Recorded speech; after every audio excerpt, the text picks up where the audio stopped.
I'm with the guy right here. He's about to tell us a little bit about himself. Um, I've known him for a fairly long time. I like to say. Probably the first person I ever met, first person I've ever interacted with ever. In my mom's stomach. In my mom's stomach, cause it's my twin brother, Cooper Stewart.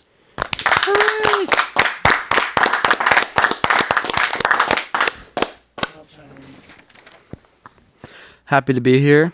I think what I'm truly excited for in this podcast, I guess what this is, interview, I'm really excited to kind of tell the audience who I am, what I've been through, kind of counting my blessings, I guess, a little bit, what God has done for me.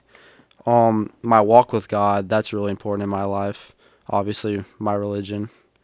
And really just glorify Him through whatever it is that I'm talking about right now. Just God is so amazing, and He's done so much things. He's incredible and done incredible things through my life. So obviously, my number one goal is to glorify Him in every way.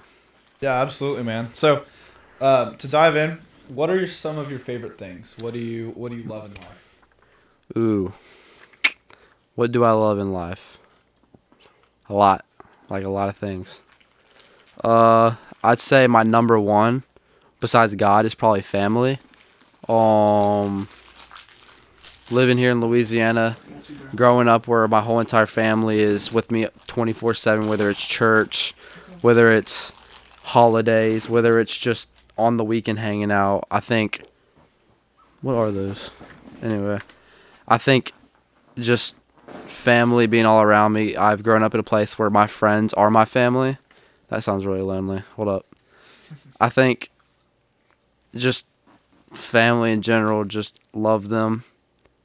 What they've done in my life, what they've done to influence me, how they've influenced me, that's better. And how they've kind of carried themselves has helped me to learn how I should carry myself. I've been able to witness my cousins growing up as well. Been able to influence them and be able to kind of show them the light that I was shown by my family, my parents, my aunts, my uncles. I think that's super important. So yeah, family is obviously number one or number two. I'd say close number three would probably be my girlfriend. I'm not going to name drop her here, but I've been with her for not that long, probably a month by now. And I think we've been kind of carrying out this Christian relationship where we're prioritizing God and making sure that whatever we do, we don't overstep those boundaries. Change discussion for a second. This is actually not me getting y'all to know about me. This is about measuring my biceps. So here we go. If it's over 12, then I beat my brother. Did you go like this? Probably won't happen. That? Jeez Louise. Oh, 14. 14-inch biceps. I get an inch and a half more than mine. 2 Sam inches. Sulek is 10. Wait. So y'all heard it here, folks. I have 4 inches larger bicep than Sam Sulek himself. So let's give it up. Thank you. No, just okay. Whatever. I guess not so impressive. You can throw that over there if you want. So back to what I was talking about. My girlfriend, right? Yeah, man. Our relationship has been, I'd say, very fluid, very good so far. Let it be known they've only been together for like a month. Sorry, that just lost me. I just said that, but anyway. Yeah, it's just been very fruitful. Us carrying out this Christian lifestyle, this Christian relationship where we're prioritizing God first before our earthly, I guess, temptations. So far so good. I've been able to get to know her extremely well. So yeah. I also like her a lot. So let's get that out there. Football and working out. Those probably go hand in hand. If y'all can't tell, I have a big ego. Probably because I'm better than my brother and pretty much anybody at everything, 24/7.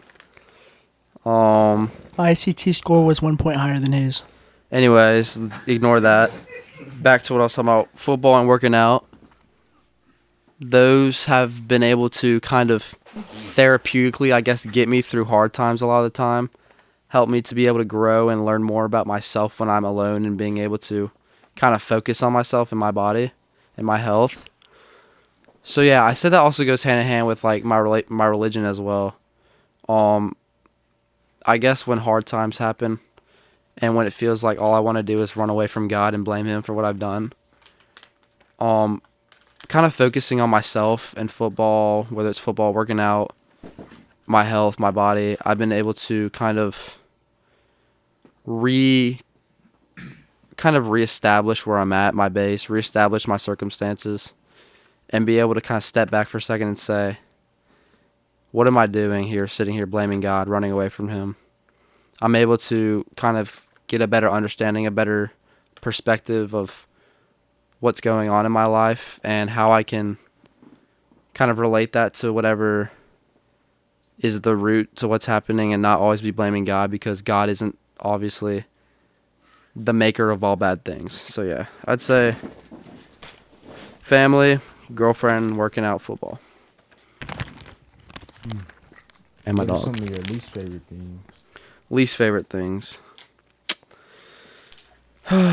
Anything boring, to be honest. I'd say I'm a very energetic person, I'd say. I like to go out and do stuff. I hate sitting at home, being by myself. You can ask my parents or my family. I just always am on the move, trying to do something.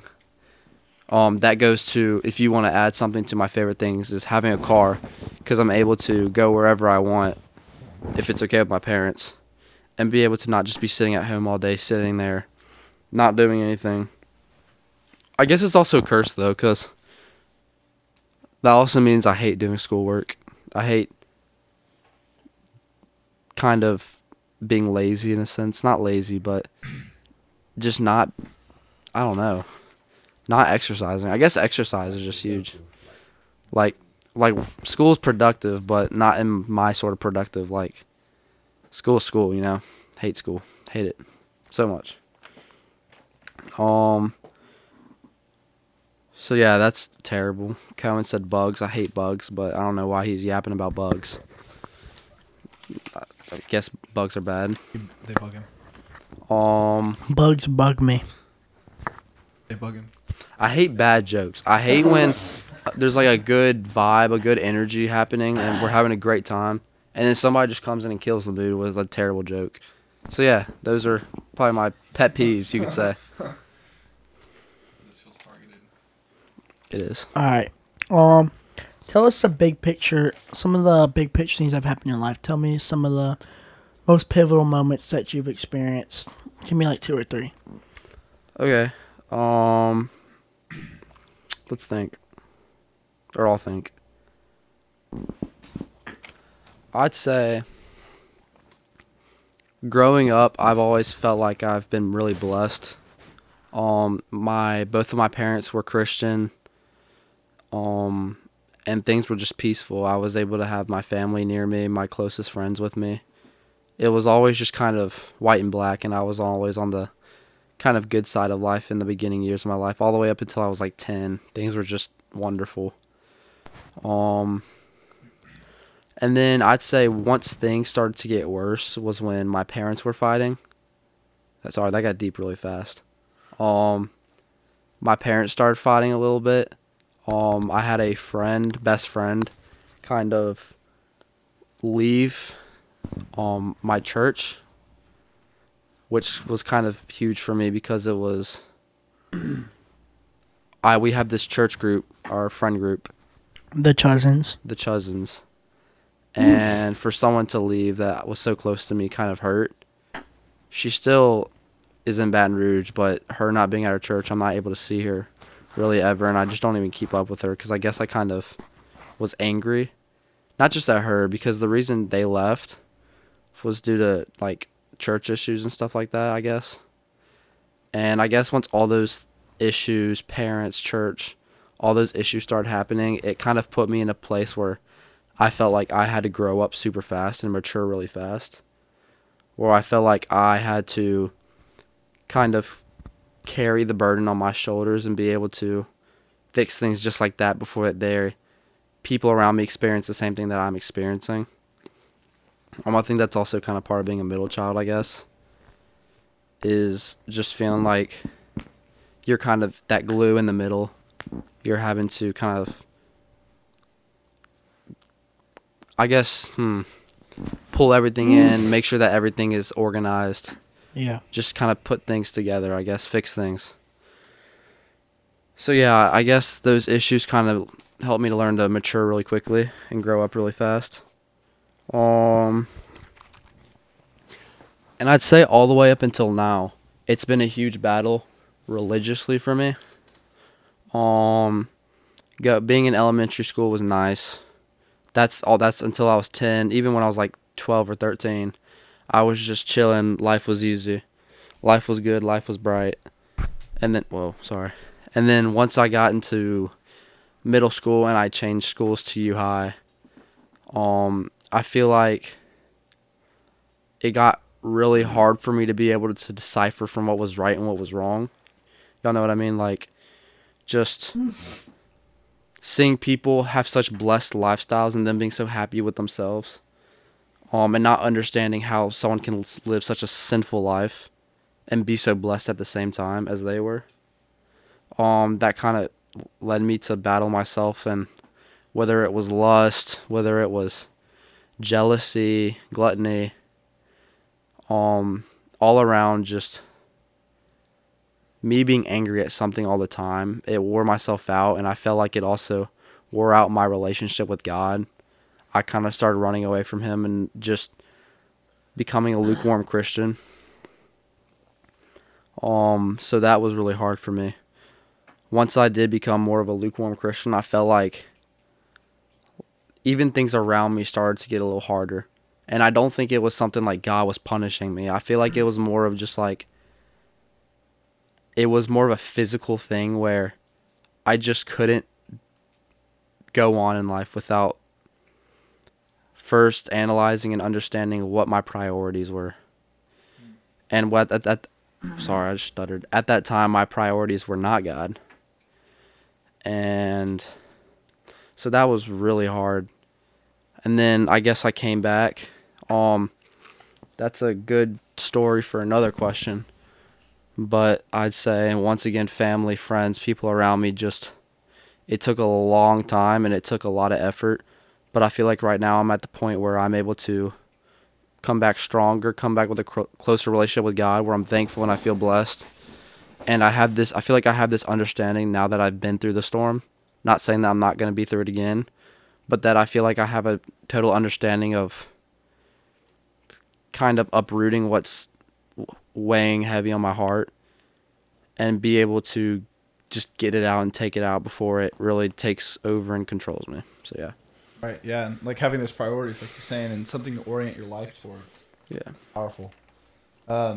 So what were some of the biggest contributing factors to why you're a Christian today? Were there some ministry experiences that helped shaped you, or just tell us some stories about why is God now your priority in life?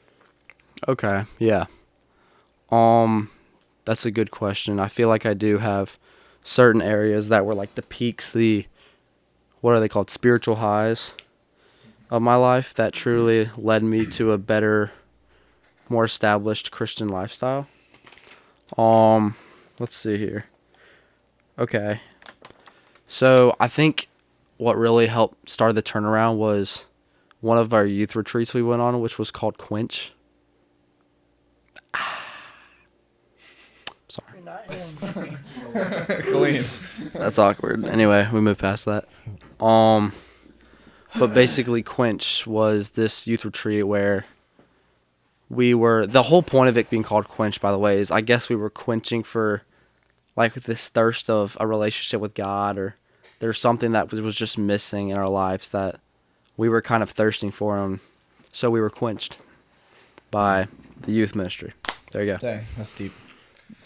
Yeah, I guess. But through it, I was able to better understand, like, because I went with my friends, and I was able to see how they reacted and how they were growing towards God, and it also helped me to understand, like, I overreact towards all these things, all these bad things that happen in my life, and then I come around such an established group of people, an established Christian ministry, like a group, a youth group, and I feel like rejuvenated, understanding that how can these people also go through things worse than me? Because people were giving their testimonies left and right of what they've been through, and yet they're still able to come back stronger than ever.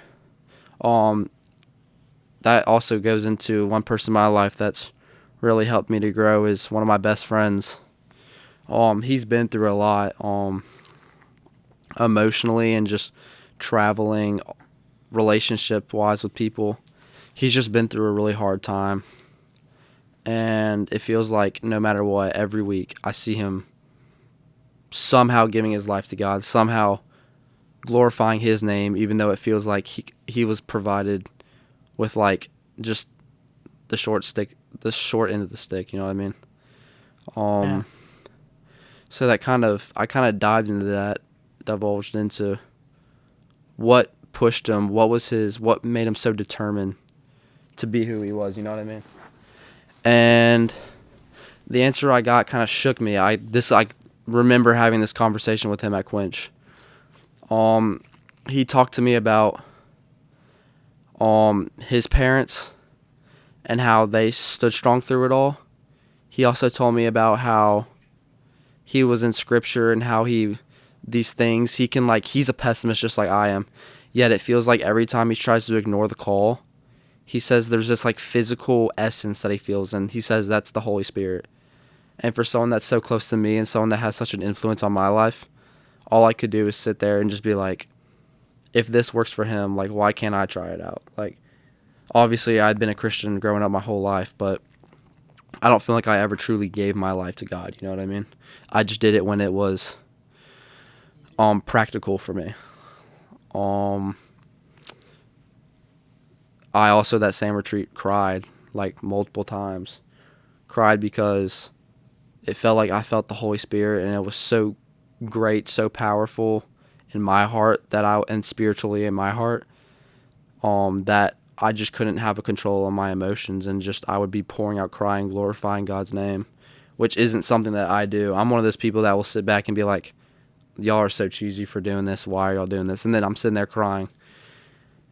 That moment right there really just swayed my relationship with God and truly made me understand who's behind all these mysterious things that are happening to me, these emotional reactions. It's God. Like, there's no other answer. It's God. Yeah. Yeah.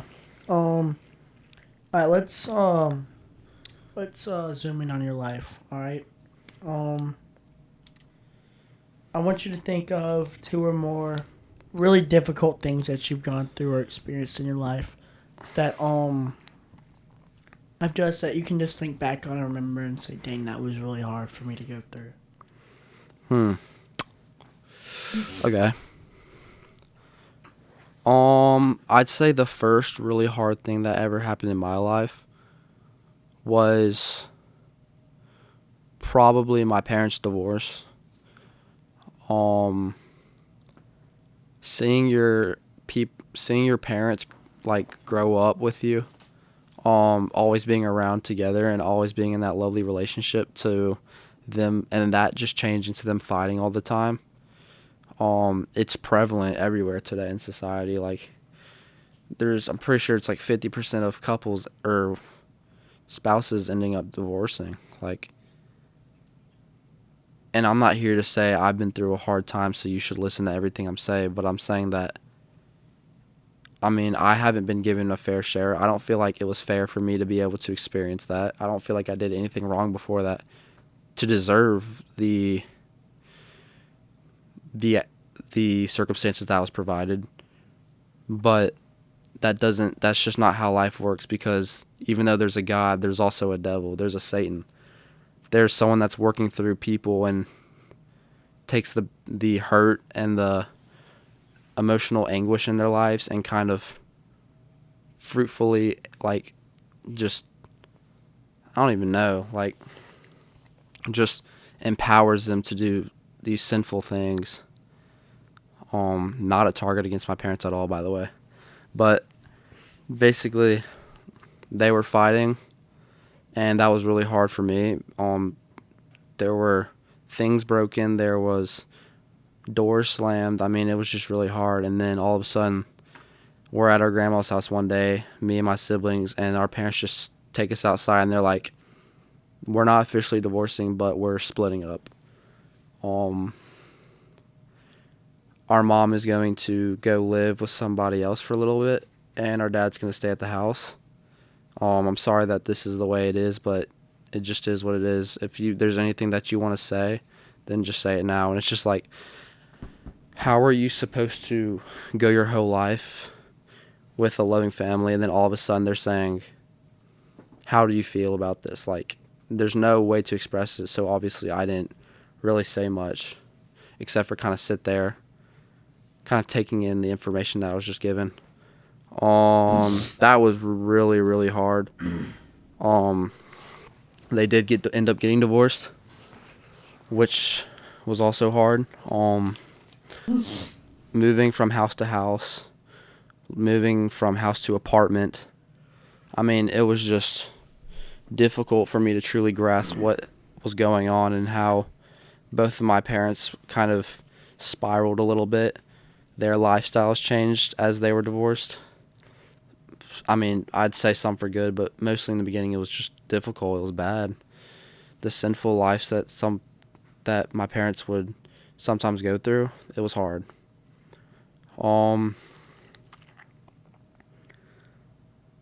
But it's also cool to see how God can take these hard circumstances and change a person for good.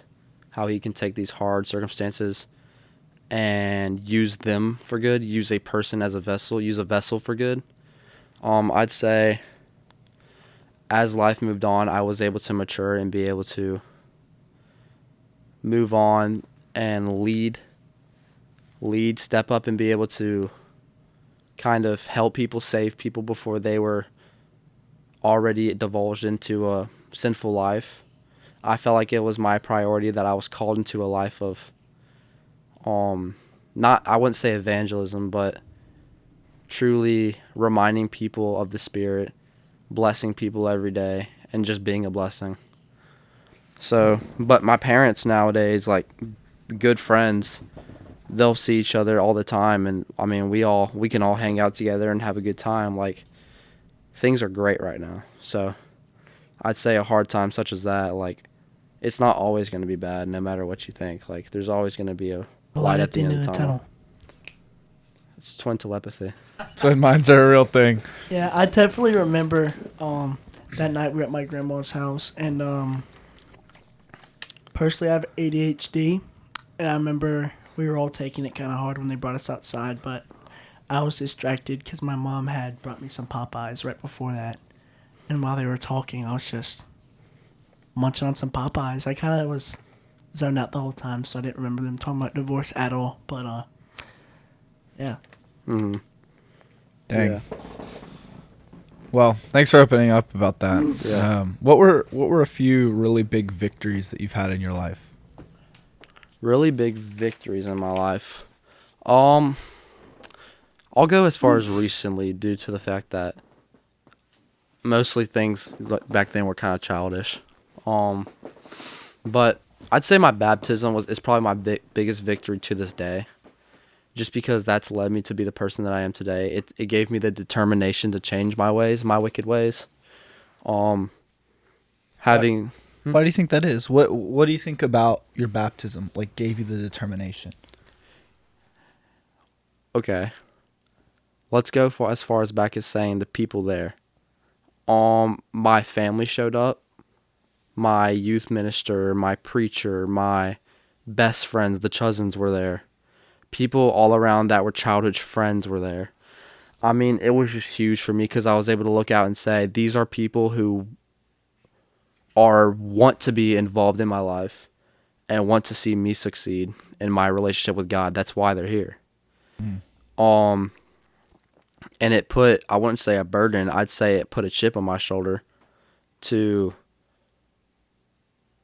make the best of what I had, made the best of the relationship that I had with God. If he called me to do something, then I'm gonna do it.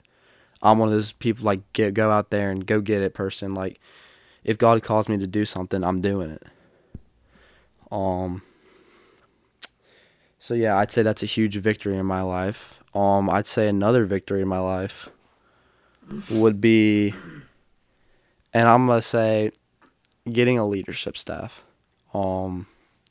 We have this little thing, you would call it church culture, little tradition, where the seniors who are graduating will have a graduation thing at our church for all the seniors who are graduating from the youth group. And they will give us, the students, people who kind of in the youth group that really benefited from them, that will continue to be there. They will give the students gifts, parting gifts, that are kind of say thank you for what you've done in my life, and may you also be able to kind of live out a Christian strong lifestyle throughout your high school career while I'm going to college. And there are also two other things that we do. One is called I think it's the sword to fight off the girls. It's a little guy's tradition where you give it to, I guess, one of the most handsome men. I don't know, something like that. Something like that. I don't know. Do y'all know who they gave it to this year? Did you give it to Alex? No. Way? They did give it to Alex Way. They Or gave it to William Alex Way. or they gave it to William? William Way. Yeah. It was William Yeah. Way. Sounds right. That's okay. Anyway, Let's not get sidetracked. move on. Don't clip that. And then they do the leadership staff, and that's something that I've always looked at as something that you should carry for life, something that should really kind of make you look at life through a different lens in terms of your religion, because to be given the leadership staff is to say, I've seen you grow up, and I've seen how you can lead and how you can step up and really put the work in and really glorify God when it really matters to these people. And the one who had it the year when he graduated, he handed it down to me. And I wasn't going to be a senior next year. Usually give it to a senior so that they can pass it down every year when they're graduating. But I was just a junior, and he gave it to me. And for me, that was super special, because it was basically him saying, there's nobody else I can give it to except for you.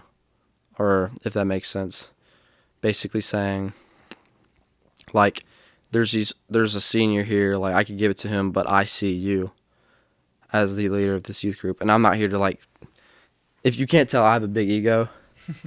But I'm not here to just kind of be proud of myself and be all high and mighty about it. But I'd say that also goes into things that interest me most about Christianity, is what God calls us to.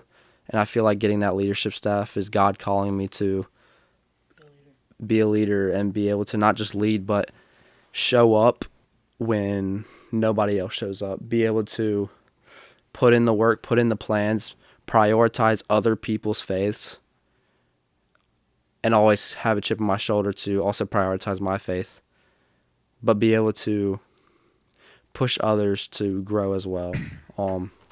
Lead people into a life of God where you're glorifying Him on a daily basis. So yeah, I'd say those are two very big victories in my life. Yeah. Why did you agree to be a part of this youth ministry training?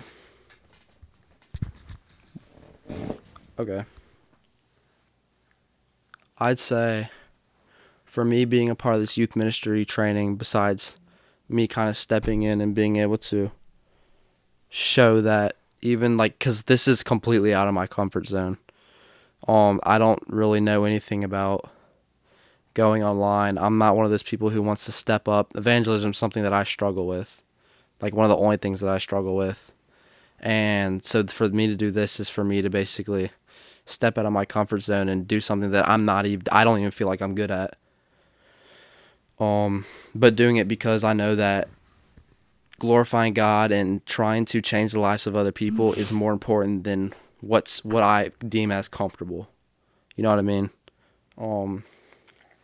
So I did this. I committed to this. I have a lot of things going on in my life, and I feel like I could say things such as school and football, hanging out with friends, hanging out with my girlfriend would be so much easier if I didn't do this. But if I didn't do this, I'm basically saying I can't take glorifying God because of the daily things that I want to do. And so for me to do this is more of a me, and you could say I'm stubborn. It's me just not giving up and saying that I'm not going to let all these earthly things that I have to do and prioritize take away my relationship from God at all. Mm-hmm. So yeah. Yeah, I feel that a lot. Tell me what you hope your future looks like. What I hope my future looks like. And also talk to me about like the Christian aspects and stuff like that. Like not just like you were yapping about being money rich and stuff. and family. So I want to be a dentist, first of all. Just get that out there. I want to own my own business. I want to be able to be financially comfortable to where I'm able to provide for my family and give them the life that I feel like I had, but also better than what I had, because I want them to be able to be blessed and understand that that's not just coming from me, that's coming from God. That's coming from a divine spirit greater than I could ever be. Also, so I can prioritize a lot of other things, like spending time with my family is important, having a wife and prioritizing her because she should always be my number 2 priority, kids number 3, and prioritizing my family is good. Prioritizing whatever it is I divulge into, working out, work, spending time with my kids. I want to be able to do everything to the fullest, and so that the day that I die, I'm able to say that I gave everything the hardest effort I could. I did everything I could. I gave it my all. That's deep. Quote that. Quote that. Sorry. But besides that, I want to be able to teach my family what it means to live as a Christian, not just a lukewarm Christian, but as a proactive follower of God. To prioritize Him every day in prayer and worship, in the daily things that we do, such as steering clear of the sinful natures, the earthly temptations, as far as going to say as evangelizing, being able to show other people what it looks like to be happy in a relationship with God, because being in a relationship with God truly is the greatest thing that you can ever do here on earth. So I look forward to that and just prioritizing that relationship with my wife, my kids, and God, putting Him before either one of them and them doing the same. I don't want me to be their number 1 priority. God needs to be their number 1 priority at all times. And that's something that I've been taught by my mom and dad ever since I was little. And then just giving back to the church and the youth group, just because I know for me that I've been so blessed to be able to be here and be in this youth group, be in this church, and to know one day that I'm able to provide for them, whether that's financially, whether that's giving my time and devoting like my energy and effort to help them, to do a service for them, would be amazing for me.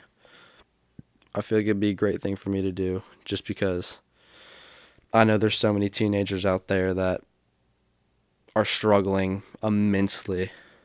I mean, I was grown up in probably the best conditions I can to not sin, and I sin all the time. So I know there's a plentiful of people out there that need my help, or somebody's help out there.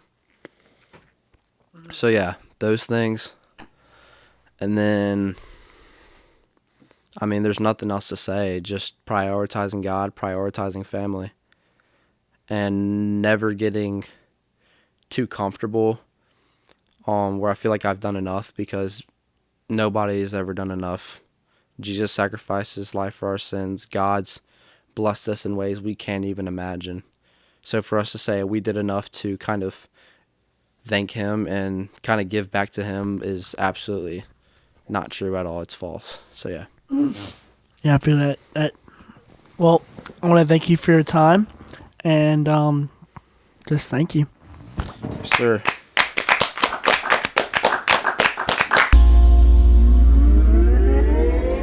The rain's falling fast, reminds me of you, 'cause it's falling hard and I am too. The rain's falling fast, reminds me of you, 'cause it's falling hard and I am too. And I am too, I am too. I am falling for you. I am falling for you.